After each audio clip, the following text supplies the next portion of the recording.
I'm actually surprised he's actually already in here. What is up, everybody? Welcome to the Bullock Experience, where we're going to experience that rod bend tonight Mm-hmm. with a few people coming in here and through the show. Our first guest tonight is Creo Catfishing, Mr. Jamie Defoe. What's happening?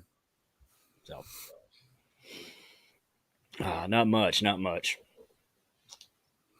So basically, our topic today, we're just going to be just shooting the bull a little bit, but we're going to talk about how you felt when you had that rod double over, either on the bank or on the boat. If it was a hookup or a snag, thinking it was a nice big old hookup, and then what happens if it breaks off? So we can I've get we had, can get we can get into depth on oh yeah, all the scenarios and what it yeah. could be. I've That's had that's the every thing. one of those things happen to me, and Yeah. yeah, oh yeah, definitely. Oh yeah. I've had that numerous times, especially on Yep. J Dog's boat. That rod bend over and I go Oh, grab it and then nothing there. I'm like, it it sucks. happens though. It Yeah. happens. It happens. So kind of walk people through kind of what you would think, not what you feel, but what you think people would have felt. Because we'll get to yours real quick because I really want to hear a lot of your scenarios. But what do you think people would think to go through their minds when they had that rod double over? What's some of the first things that come to your mind? Well, I can tell you, I bring a lot of people fishing with me that have never really trophy catfished before, and when they see, you know, most of the time people aren't using rods nearly the size of what I use to go catfishing. They're not used to seeing a rod that big. We're gonna get to that one, Brian. Yeah, Don't I was worry. gonna say we're definitely gonna get to that one. We're gonna get to that one. And people see those big rods, they think, oh, well, there's no way that those fish are gonna bend that rod. It's too Mhm. stiff, they're too big. Yeah, And the look on their faces when a nice one hits and just completely folds those rods over, it's like they don't know what to do. They look at it and they think like, oh my God, this big rod is folded in well, half. Like, yeah, yeah, and the I thing know. is not all the time it's a big fish. That's I right. mean, we've had 10. I've had 10-pound Mm-hmm. cats bend that rod over, Yeah. and it be like that one I caught with J Dog a couple few weeks, about a month ago or so. When I went up there Mm-hmm. and fished with him, it was a little 10-pounder. It doubled that rod over. Yeah. So it don't have to be a big fish. I said a lot of No. people think it's like, oh, rod bent over, double over, it's a big fish. No, it's actually not. Yeah, it It don't have depends. to be. And especially where we are, a lot of times in that heavy current, Yeah, a much smaller fish will fold that rod over because he's got the current to help him yeah, out. mm-hmm. Yeah, That happens. That yeah. happens a We had lot. 2 mile per hour current. Yeah. So yeah, Yep. 2 miles an hour, essentially, it'll double the size of a fish. oh yeah, Basically, it'll make a 40. It'll make a 20 feel like a 40. oh yeah, absolutely. It'll fool you. And if you're not used to fishing in current, what ends up happening is you see this big old takedown. You Mm-hmm. got a hard time pulling the rod out the holder. You fight it and finally get it to the boat. Then you end up being disappointed because in your mind you built it up to being a fish twice the Yeah, size of what you finally see when he yeah. breaks the surface. No, yeah, absolutely. I mean, it's like that 47-pound that I caught Yeah. with Larry and Cody 3+1. Mm-hmm. I really didn't think it was going to be that big. Yeah. Honestly, my perception of me pulling it, but I mean, we were. I don't think I can't remember if we were still moving with the trolling motor or not. But he was swimming towards us. So Mm. to feel, but he's still pulling that rod over. But Yeah. when we see that silhouette coming up to the top of the water and he flips that tail and starts going back down, that's when I knew, yeah, that's a big fish. Not Yeah. knowing how big it was. Yeah. That's when the adrenaline kicks in. Yeah, It's the same thing for us. The water is so muddy, usually, that you don't see the fish under the water. You can't. The only way you're going to see it is when it actually breaks yeah, the surface and rolls over. So you can even see the swivel on the rig and still not see the fish. yeah, yeah. Yeah, that happens all the time. We already knew. If I knew not add somebody was going to lead. say something about adding lead to something. Oh, it's got to come. Oh, yeah, that's got to come up. Yeah. Oh, yeah, it's definitely going to come up. Well, I know. For me, one of the hardest, most violent takedowns that I've ever seen on my gear actually wasn't even a catfish. It wasn't. That night that we were live and we caught that first bull shark live, just before we landed that one, I had another one bite my Uncle Lou rod. And if you look behind us as we're fighting that one shark, that Uncle Lou rod, and I have it up in my monster rod holders, and I like putting my rods high in the 45-degree position. Yeah. If you look good in the video, that shark has that rod bent so far that about the first 3 guides are below the base of my rod rack. It was underneath the butt of the rod. Had it folded over, because I had those drags almost locked down. He pulled that rod so hard, he pulled the tip below the butt of the rod, and it's just shaking, like it's shaking the whole rod rack. And I'm like, what in the world is going on? Do you remember what live that one was? Oh, that would have been, I know it was on my channel, and I want to say it was River Rats episode 6, maybe. I actually went back and Sharks and Monster Blues. Yeah, I think it's that one. Do you remember? Do you remember kind of like when it was? Do you remember kind of like when it was in the show? No, but I tell you what, while you talk, I can pull it up on my side screen, and I can find it real quick. Yeah, I'll be able to find it a lot faster than trying to explain it. Yeah, absolutely. What's up, Snake River? While you're doing that, I'm going to say hi to some people that's in here. We got 10 people watching right now. Appreciate everybody that's in here. Hit that thumbs up. I will make an announcement here in a little bit once we make sure everybody's in here and stuff. What's going on with Twerking Tuesdays right now, and Kevin, so everybody knows kind of like what's going on. A lot of us already had a conversation today that went way left than it's supposed to went, but that was all good and fun. You should have known better. I know, but I'm actually kind of glad it did, because it was fun. I'm glad we had a lot of humor. We had and no drama, so it was fun. It really was. Yeah, it took about 10 seconds for that conversation to go south. We didn't even take that. As soon as I put the post, it was like not even like a second later, somebody goes, "Yeah, oh yeah." That did not take long at all. Let's see here.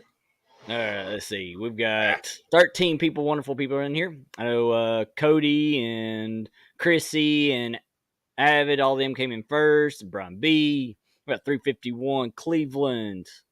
We've got the Bud Files. What's going on, my fellow Bud Files? We got Catfish Regulars, Aaron. Everybody keep Aaron in your all's prayers, man. He's got a procedure tomorrow. So he's got a little minor surgery tomorrow.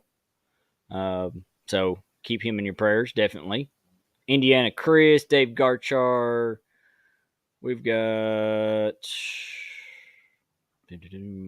Snake Rivers in the house. What's up, Snake? There's Quiet Man Curtis. What's going on, Curtis? Yeah. They were talking about Aaron and Snake are talking about our fantasy football league with the Anglers. Snake right now is number 1 in the league right now. But he's got Aaron next, and Aaron has proved that he can beat Snake twice, I believe. Come on, now. Once. At least once or twice. I can't remember. So, hey, I'm not far behind y'all. I am number 5, so I'm number 5. I'm coming for y'all. What's up, Lee Evans? What's going on, buddy? There's Mike's Fishing Homes. What's up, buddy?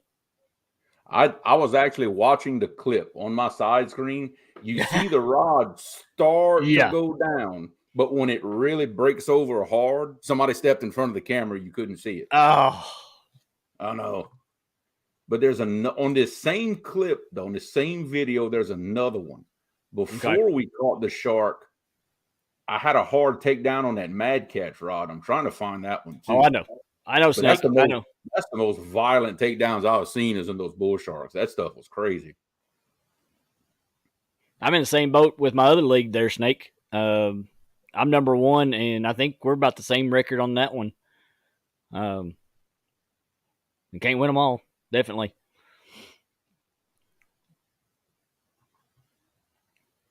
Yeah, and that's a whole other thing with takedowns too. You know, a lot of times the stuff we see in the boat, and it's getting it on camera is Yes. a whole Yes. other different ordeal. You know, I mean, I Oh, yeah, remember absolutely. what I saw.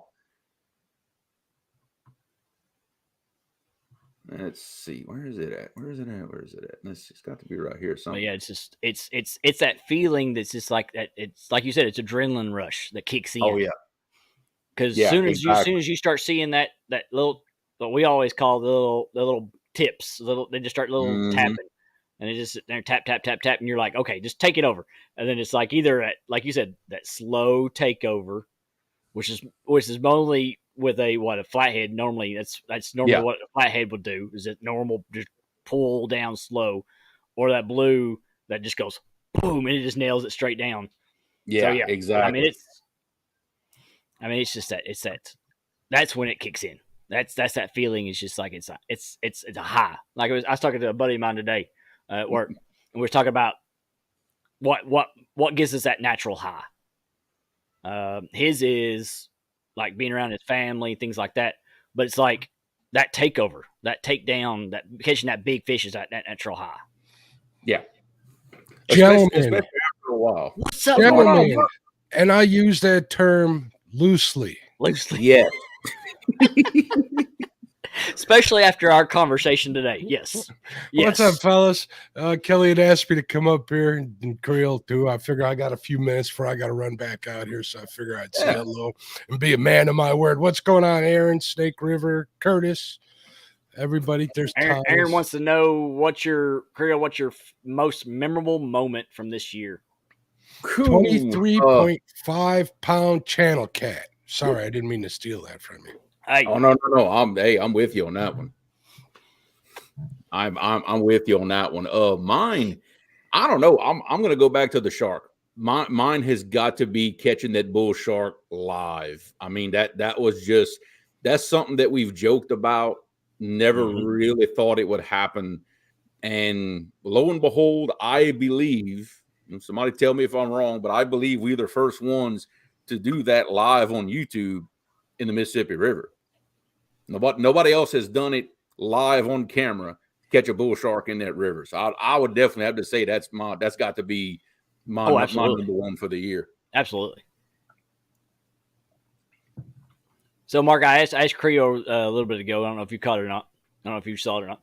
But before I asked him what he felt like when that rod doubles over, what would go through your mind? You know what happens whenever I get like a big fish bite or something like that, everything goes out the window.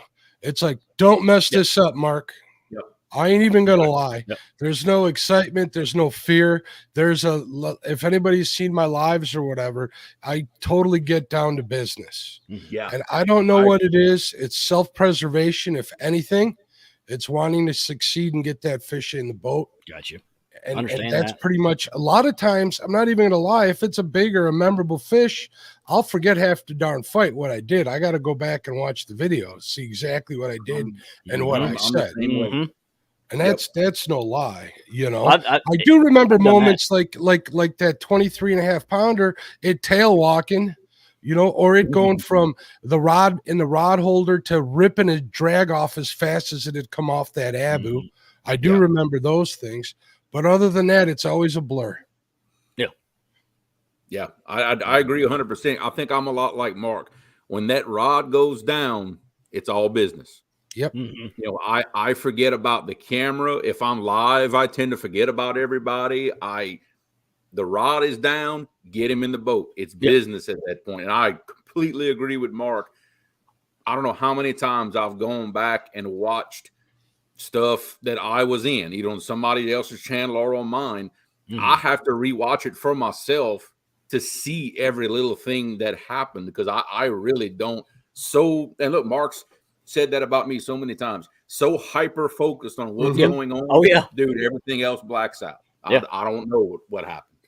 Well, you spend so much time preparing and thinking about what you're going to do or where to go or even making them darn boat payments, keeping that bait alive if you use live bait like me. Yep. Making sure your snells are right so they don't come undone, that you don't want it to be all for nothing. I got that one video on my channel, the two-fisted flathead video, where I'm pretty sure that fish was up near 40 pounds, no problem. That's what I was looking for all year, just to just to fill that slot, that sticker slot on my boat. Yeah.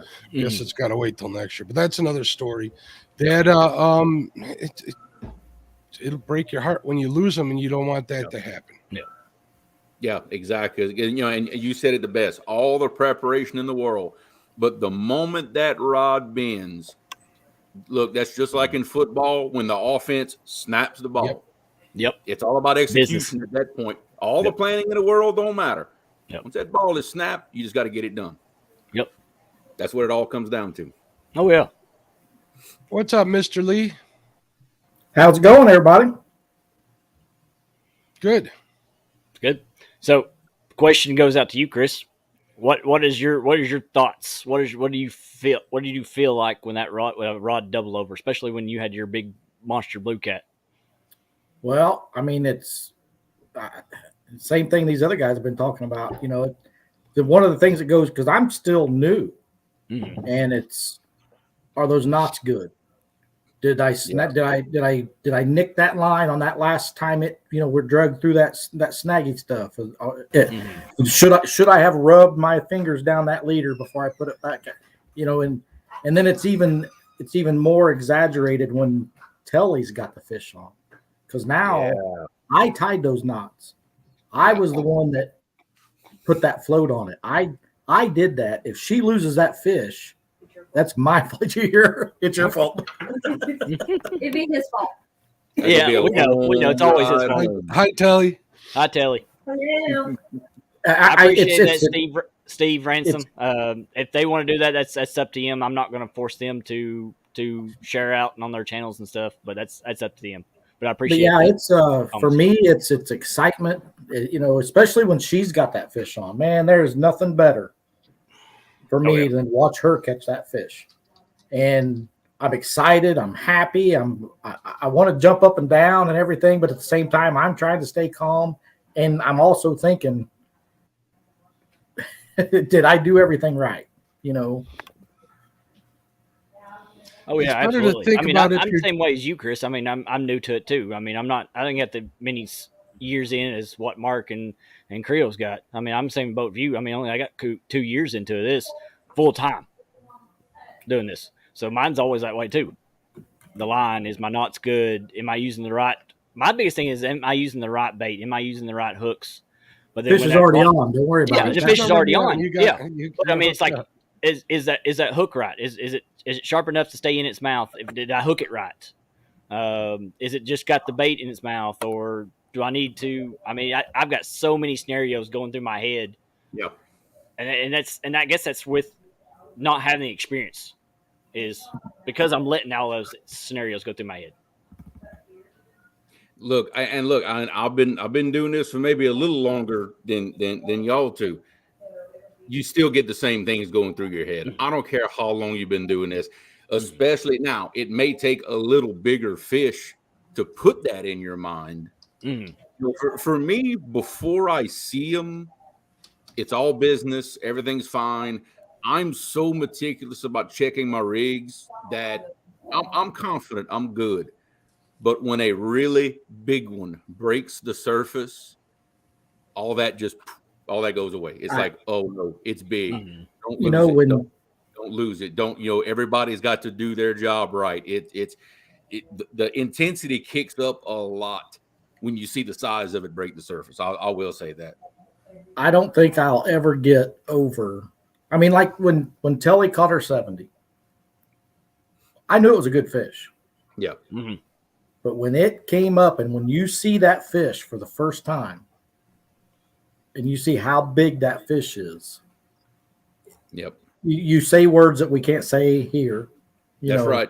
That's right. And we'll get into that. We'll get into that because that's part of being what you felt. Because that's something. And if that, it's like I used to say it in deer hunting all the time. When that big buck walks out and you start shaking, Yeah. as soon as that day, as soon as you don't shake anymore, stop hunting because it's not there anymore. You know what I mean? That's right. And I feel the same way about this catfishing stuff. Is the day that big fish comes up to the surface of the water, and I'm like, yeah, it's another fish.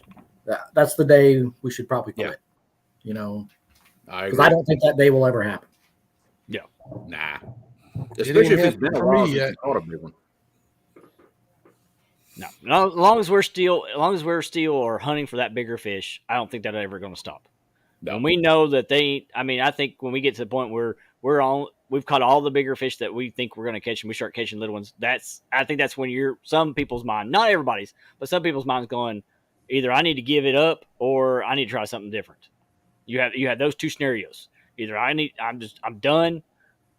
I'm not going to catch any bigger ones, or I'm going to go somewhere else. I'm going to try something different. So, and I think that happens with some people that they hit, in certain bodies of water. This will happen. That sometimes you tend to hit a brick wall on size. You get to the point where you're catching. Let's just say a 40 is about the biggest you can expect in your waters. Well, you'll catch 30s and 30s and 30s and a 40, and then you keep catching them. After a while, it will give you the fire to maybe go to a different body of water where you can chase bigger fish. Yeah. I change it up a little bit. I go from, I got my PB on the Fox, and I don't expect to beat that anytime soon, if ever at all. Just because of the size of the waterway. Yeah. So I set myself other challenges. Like I need to get that slot filled. I set a limit, to see if I can beat my 3 flathead in a night this year. I did that. I had a 5 fish night. Things like that, Oh yeah. And that keeps you fresh. That keeps your mind fresh. That keeps you, especially for our channels. That goes back to it gives you something to piss you off. That's what drives me. Yes, it does. I ain't gonna lie. Yes, that's what drives me. Is I don't want to say that anger drives me, but it puts that fire in your belly when you fail. Yeah. So you set yourself up with a possibility of succeeding, but a probability of failure, and that'll keep you going and going. And going. Because now, once you get that, like you said, you're beating that 3 fish a night, and you got 5. Now your goal is, let's see if we can do it more. You done beat let's it. Let's see if I can double up on 30s next year. Stuff like that. See, you've always got some scenario to challenge yourself, and I'm going to be doing a little bit of traveling. But to be honest with you, and we'll see what happens. I'm not really sure where to go to get that 60 and 70 pound flathead. So we'll find out. I got a couple of leads, so stay tuned. Yeah, we definitely want to see that, and I'm with you on that. You get that determination. And I know for me, I am never more focused than the trip after a skunk. I'm not gonna say I don't take it well. I don't, but I don't like skunking. Nobody else does. And I will not do it 2 trips in a row. So if I take a skunk, you better believe I'm going to double down on everything I possibly can do to get back on them again. Oh, yeah. I'm never more focused than that moment. If I skunked the trip before, I'm business then. All business. I'll go bait fishing the very next morning or before I leave the river, just to remind me that I can still fish. Because if I have a skunk, I'm always you sure you remember what you're doing, Mark? That's what I say to myself. That's actually not a bad idea at all. Yeah, I know. And that's probably what I should have done. I waited 2 weeks to get back in the river after I took that skunk during the Mississippi River versus Potomac challenge. Man, that was the longest 2 weeks of my life. Yeah. And when I got back on there, I'm like, I got to prove to myself that I can catch a damn fish. This is ridiculous. And sure enough, we had an awesome day that time. Like, okay, I feel better now. Okay, we're good. So Indiana Chris has a good question. It says, have you ever been bringing in a big fish and have any other fish following? Not a I've never had it happen with catfishing, but when we bass fished all the time, That happened a lot. Yeah. Our water is so dirty. If it happened, I couldn't tell you. I'll be honest with you. You know, we can't see that far in the water. I was gonna say a lot of your water's murky. Yeah, murky enough that you can't see. Yeah. Our When water I'm is ice anywhere fishing, between coffee and chocolate milk. So. When I'm ice fishing, I can see it happen on sonar, but it's not something you can visually see. Obviously, you know, you'll see 2 fish come up after your bait, and one come through the hole, and the other one goes right back down. So, yeah.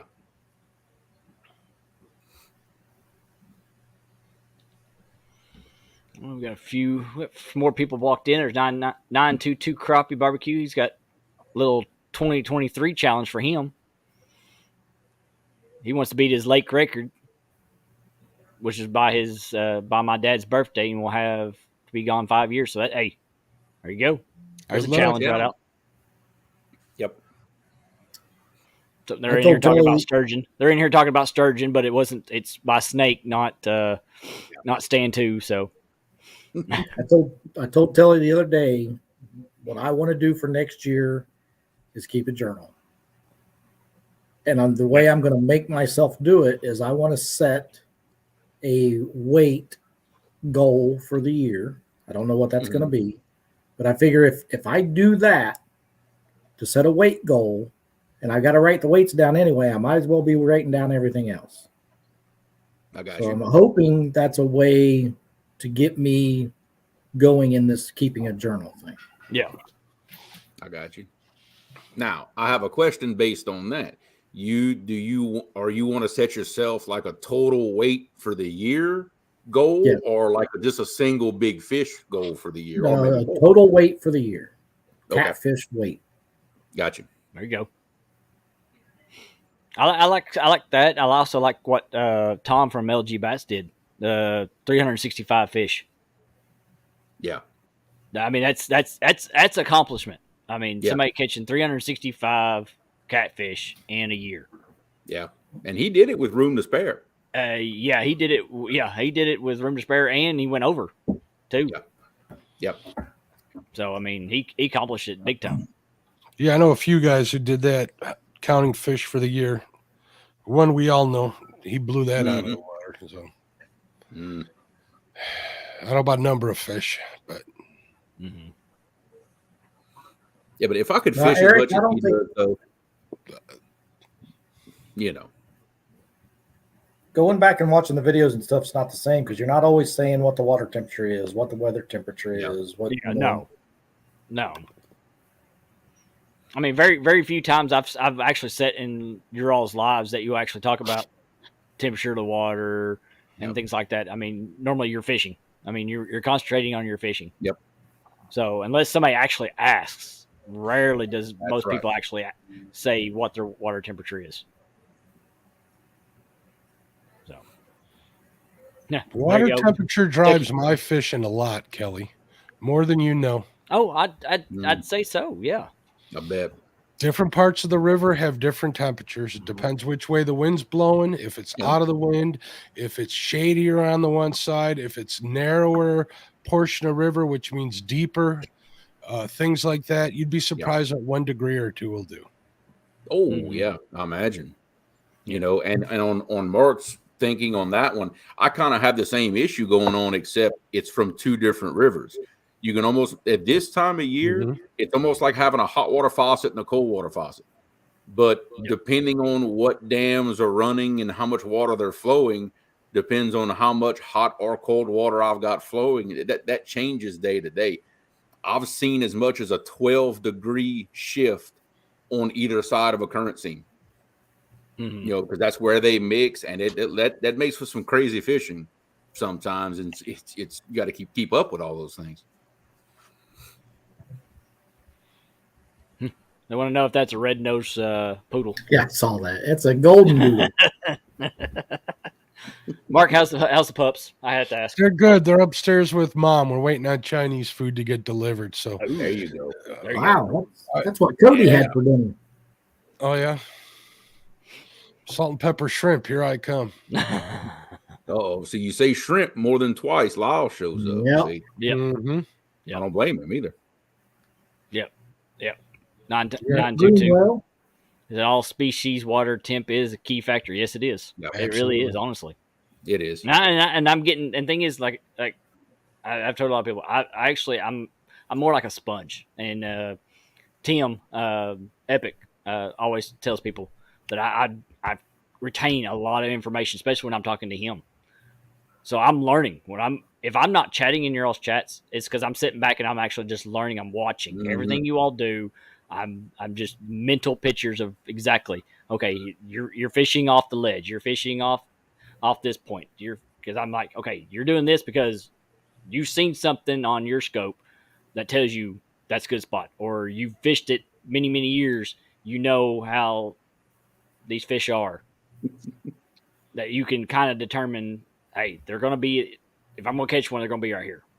Yeah. Yeah. And I know for me, it's like that. I know Mark is real similar that, we fish basically the same waters, the same stretch of water all the time.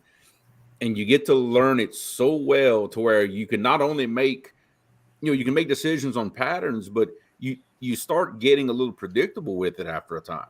You just know after long enough, certain conditions, certain things going on, the fish should be here. You kind of start eliminating things in your mind and saying, okay, they ought to be either here, here, or here. Well, and also You know what they said in Grumpy Old Man, you can wish in one hand, no Creole, and you can crack in the other. See which gets filled first. Oh yeah, that rings in my ears every time I think there should be fish in that hole, and there ain't. Yeah. Old catfish hunter. Yeah, but that's the part of the thrill of it is getting those things figured out, and over time getting a little better at predicting, because there's no other feeling like saying, okay, I think they're going to be here, and then they are there, and you were right. That's the best right there. Yeah. And I think it goes back to over time you fish those spots and you've caught fish, so it kind of gives you that mindset. Yeah, you kind of know, hey, there should be fish. I've caught fish here in this kind of scenario before, so they should be. And that's what we always use. That should be, not they're definitely, they are there. They should be in this spot because I've caught fish in this scenario in this spot style for. Yeah. So, but I've been fooled so many times that okay, I've caught fish here at this time of year before, but then nothing, absolutely nothing. I'm racking my brain. Okay, what changed? What changed since last time I fished here? Which that's where that journal comes in. You look at it and say, oh, wait a minute, the water was 20 feet higher at that time, or the current was faster, or something. Yeah, we had a temp that day, or we had some different scenario. Yeah. Because they're not going to be the same every time. Every time from that spot you do it later on. It's never going to be exactly the same. Journals are great, but they're not foolproof. Repeatable results on the water. You can't force them to happen. All you're doing is upping your probability as much as possible. There's all sorts of factors. It's exponential as far as where the fish are, why they're there, and why they're not. I mean, somebody could have been through there, or somebody could have dumped a quart of motor oil in last week, and the fish don't like it, and they just haven't come back yet. Yeah, stupid stuff like that. Oh, yeah. That's a guess. There's always some kind of scenario. Yeah, and it's with like the journal, time on the water. Yeah, with the journal, your probability definitely goes up. So, yeah, my journal. I noticed my journal. I can split my journal up into like 4 sections for summer flathead fishing. Right, 2 in the post spawn, 1 during spawn, supposedly, and 1 post. They pretty much tend to be true. And I'm not just talking about spots. I'm talking about whether it's depths or ledges. Are they going to be right in the channel? Are they feeding heavy this time of year? Are they feeding it off the bottom, off the middle of the water column? Stuff like that means more to me than keeping a journal as to where I'm catching a fish. It's what the conditions are. If you can match those conditions, you can match them in multiple places. You can fish those multiple places, and chances are you just 3x to your probability for fish. That's right. Yep. So going back to what me and Creo started out is the different scenarios with that rod bending over. So we kind of talked about having that fish on. Now, what did you feel when we'll go with Creo? Talk about that tree for 4 hours. How that make you feel when that rod bent over and it come back Oh. 4 hours later and it was just a daggone tree? That was okay. Well, this one, Brian was messing with me on that one. That was a 1 hour and 52-minute fight, and I'm not gonna lie, it's still because Gabe and I both swapped out back and forth with that rod, trying to get that big fish up out of that hole, and it's such a weird scenario that the fish was in. The fish did not have to use much energy to fight us. We were fighting a really hard undertow current because of where that spot is. Yeah. But to just feel the power of that big fish, it was just unbelievable. You start to get him up, and man, you think, oh man, okay, this fight is finally going to be over. And just he wouldn't just pull down; he would pull like in pulses. He would pull and pull, just like that. And it's those pulses that. Just look, there was a couple of times early on in the fight, and I'm thinking, okay, is this fish really this big, or am I stuck with something? And I really took my time and concentrated. I could feel the pulses of that fish pulling like that. And Epic and I talked a lot after the fact. It's a flathead. Epic thinks it was a big blue.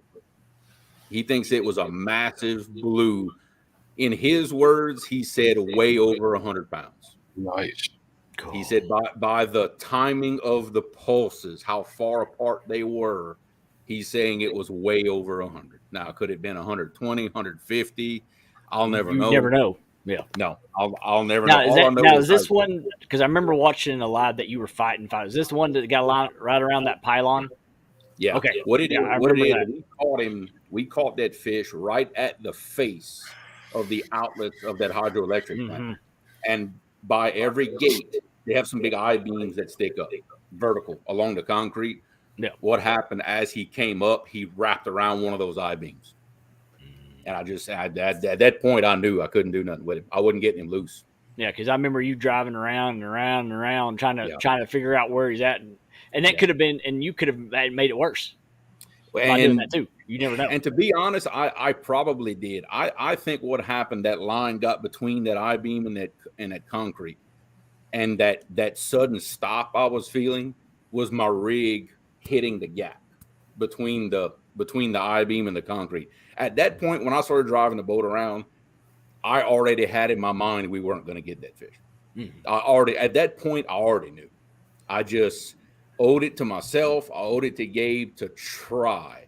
And maybe by some miracle it would pop out. But I already had in my mind we weren't going to get it. It is what it is. But that just proved to me that they're there.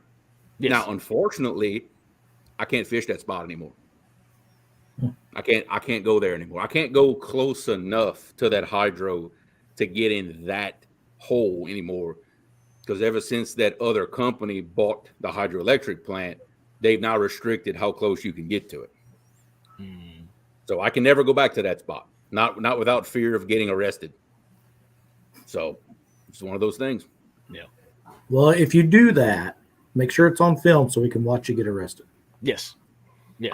Everything's got to be on film. I promise. What about you, Mark? Have you had one of those scenarios?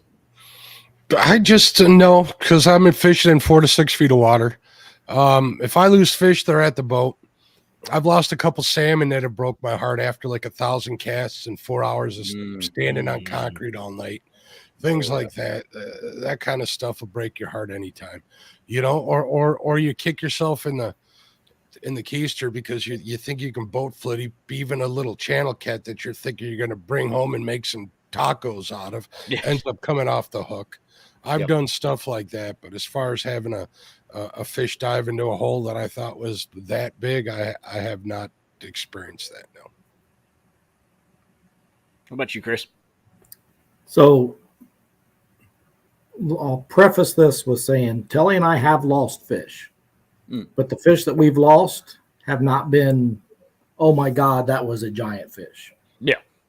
You know, at best it was a teener, in my opinion. But something happened to me the other day that made me think, you know, oh my, what if? All of our big fish came from lakes. Mm-hmm. And I was out on the Ohio about a week or so ago, and it had the most current that I've ever fished in on the Ohio River, which Creole's going to laugh at this, but it was like 1.7. Hey, if you're not used to it, that's a lot of current. For me, that's a lot of current. Yeah. I caught an 18, 19 pound blue Ooh. in that current. Yeah. And I'm like, holy crap. How the first thing that came to my mind was, how do these guys on the Mississippi do this? How do you get a 50, 60, 70 back to that boat? Because I'm going to tell you what, I thought I had a 30-pound fish on. Well, you know, I've talked to Luke Henges about that 118 pounder he caught, and he chased that fish down 5 miles. Yeah. He didn't sit in one place and fight it. He chased the fish down. I imagine that happens more than you think. Yeah. And I thought about that. A few times. Yeah. Yeah, we've had to do that. And that's exactly what I thought. I'd have to chase it down, but I've got 3 other rods out. Yeah.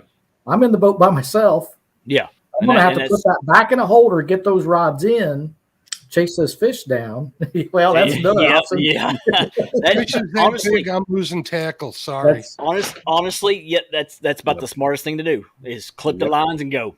Worry about that later. And you know, it's like getting that fish to the boat. I thought it was a much bigger fish because of that current. And then when I saw it, I was like, okay, still a good fish. Yeah. But now trying to net that fish in that current by yourself. Now, again, I'm still spot locked. If I'm moving with the fish, maybe it would have been a little easier. I'm not fighting the current with my net and the fish. But it made me think, you know, what if I'm out here by myself and I've got a big fish, can I get it in by myself? You know, and that would be horrible to experience. Oh, yeah. You'll live. You know, I got a saying, you'll figure it out. Yep. That's true. That's the way you just got to treat it, you know. Go. I hate to use this scenario. I mean, look at 2 stands. Look at Stan and Stan 3 and Dan and them with their fish. I mean, they had to go to the boat ramp. If that's the scenario you got to do, that's the scenario you got to do. You got to find the closest bank area to go to be able to get that fish at least up to you. If you can't get over that side of that boat. Greenwell said he was part of getting a 92 in the boat in current. Yep. Yeah, I remember when that happened. I remember that. That was in some strong current too. They were bumping in heavy current. Mm-hmm. I think it was during a tournament, if I remember right. But yeah, bumping in heavy current and get a fish like that. The one advantage to bumping is basically every fish you catch bumping, you're chasing it. Every one of them. Because you just turn trolling motor off. Let him catch up. On anchor, that's when it's a little bit harder. I have to. Danny, you got arthritis. You ain't got no kung fu grip. Yeah, he ain't got kung fu grip. I could just hear him saying "kung fu grip" in his excited voice. Yep. You know what I mean? Yes, absolutely. Saying that. On about his 15th cup of coffee, just rolling. All right, fellas. My wife's giving me dirty looks. I'm guessing dinner's here. So. Dinner's ready. Oh, Chinese. We'll see you guys around the show tonight. All right, later. Appreciate it, Mark.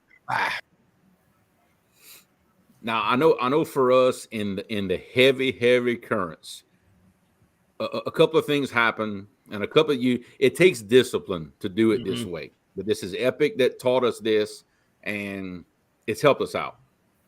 A lot of times when I'm fishing these heavy currents, I'm also in deep water. I'm in anywhere from 60 to over 100 feet of water. The first thing you have to do is once you know you've got him hooked, you got to calm down. You got to just gather yourself, hold him a second, calm down.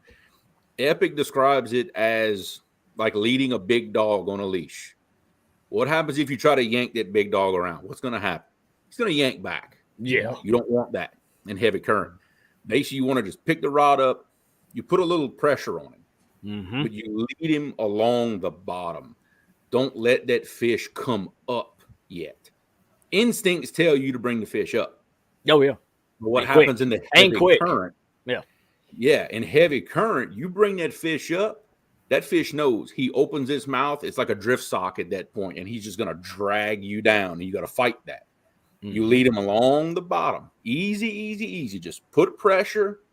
Let him come to you.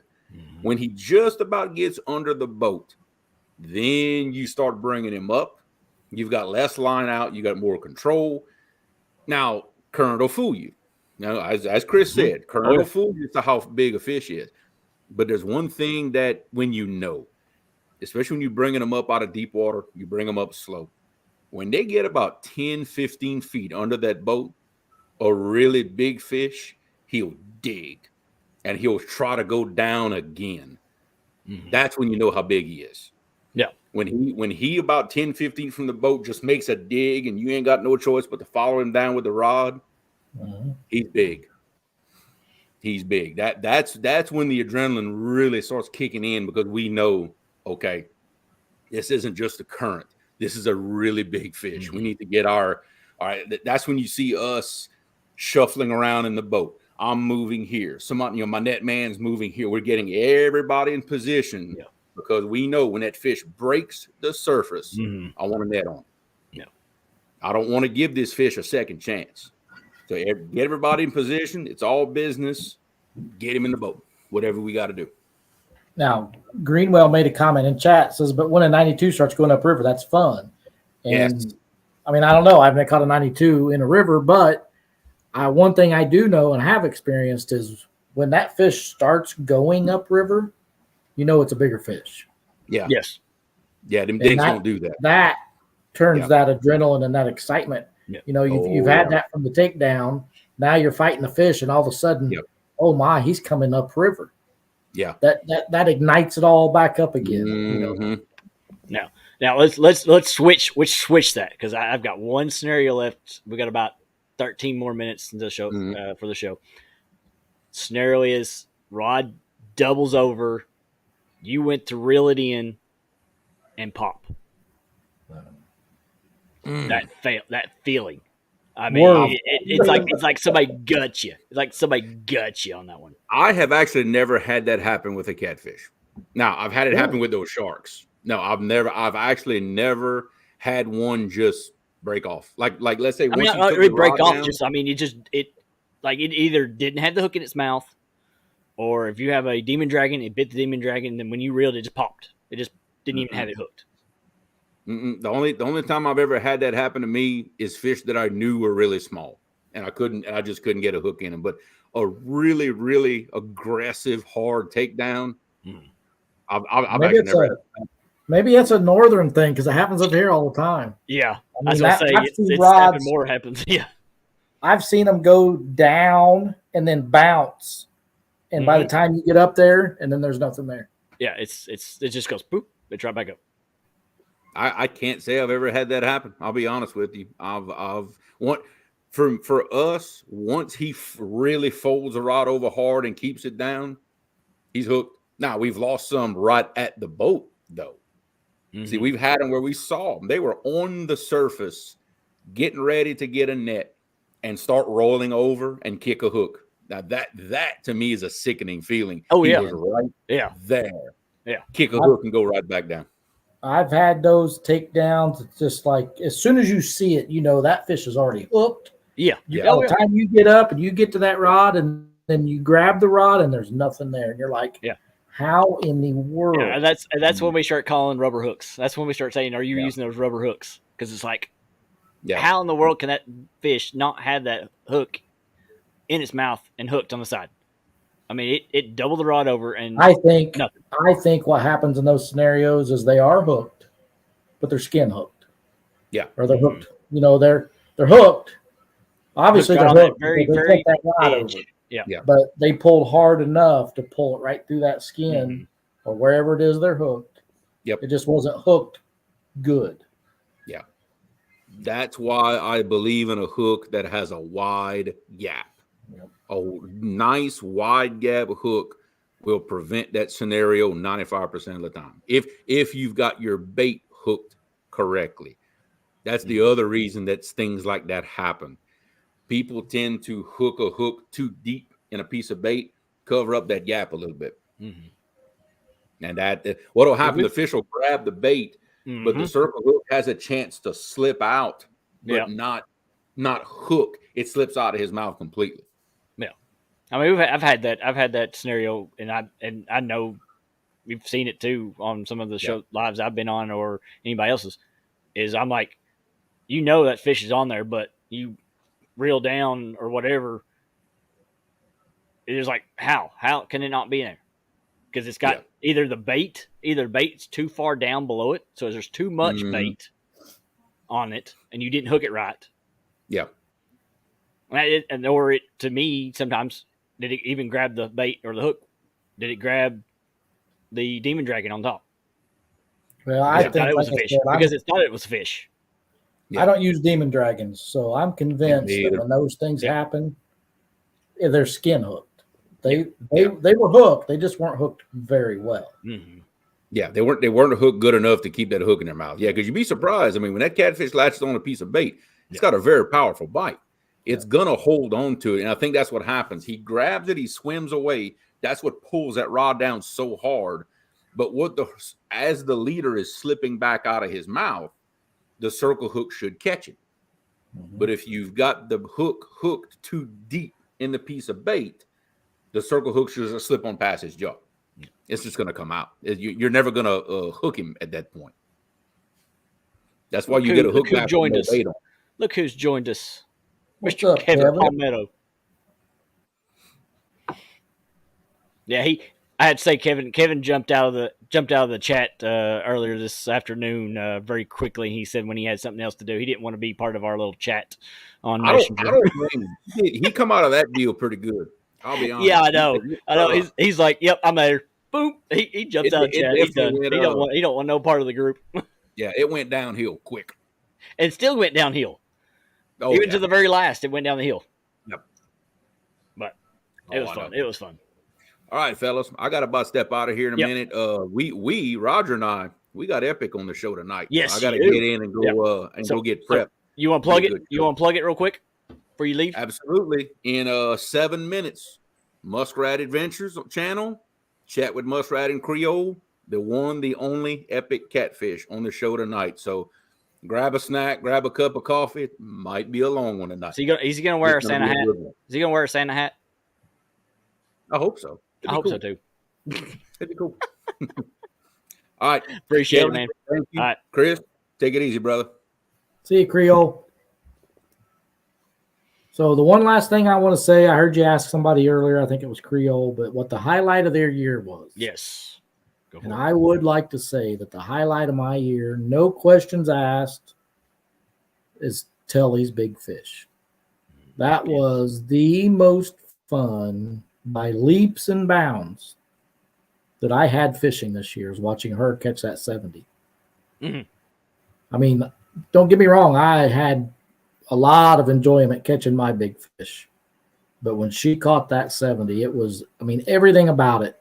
And having Freddie and Nina there within yelling distance to come over and watch her fight that fish and then be there with us to see it.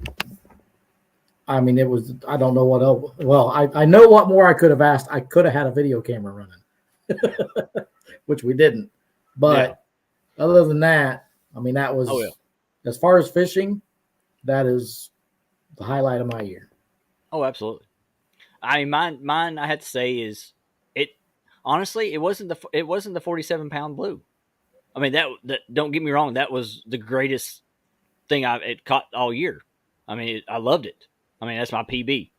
But being able to fish with so many people this year, J Dog and Mason. I mean, that was fishing with Mason. I mean, it's just having him on the same boat, and everybody knows if they've seen it. J Dog's little shorts. Me and Mason's been going back and forth, back and forth, back and forth. saying you can't beat me and all this stuff. And then I get up there and he chickens out. He ain't doing nothing. It is just, it's so fun. I mean, being able to fish I with don't him, remember it being going able down that way. do what? I said I don't remember it going down that way. Yeah, yeah. I think it was the other way around. He crawdad.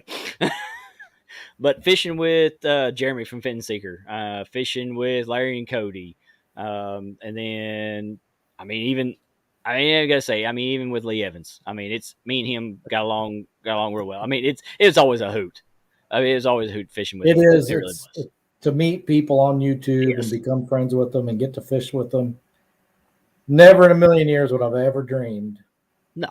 that I'd be sitting here on YouTube talking to somebody and people in chat that I've actually fished with and I call friends. You know what I mean?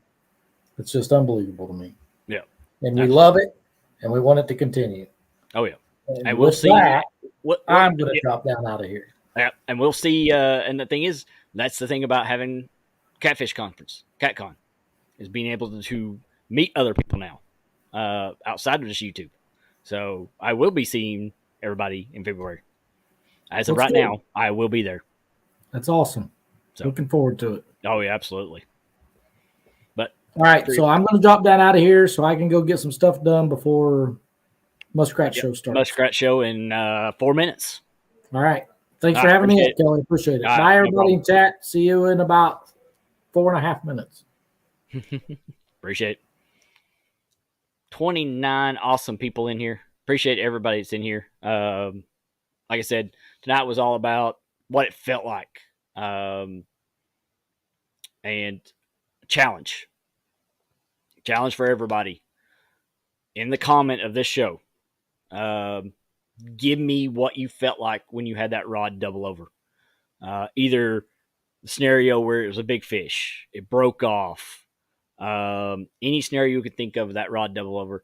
Please leave me a comment in the chat, in the thing at the end of this, so I can see it, because I want to be able to read this. I want to be able to hear everybody's feelings on how this was.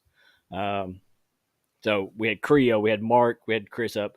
Awesome stories about how it felt to have that rod double over. It'd be a big fish. So, but I appreciate everybody that's been in here. But we will catch you all on the next one. We'll see you all next week. Hopefully I'll have I'll have a even better show next week. I'll come up with a topic for next week, and we'll see you then. Make sure you head over to Muskrat Adventures for Creo and Roger, and with our guest Epic Catfish. If somebody can drop their link in here, so we will see you all later. It was all a blur until I looked back at the photos. Steve, appreciate it, man. Appreciate you. You're awesome. Appreciate it. Snake, you ain't coming? Man, come on. What's up, Jody? But there you go. Appreciate that, Rhonda. Fishing with Whiskers. So yeah, definitely make it over there, and we will see you all later. 29 awesome people. Make sure you hit that thumbs up, share it out, and we will see you on the next one. Peace, everybody.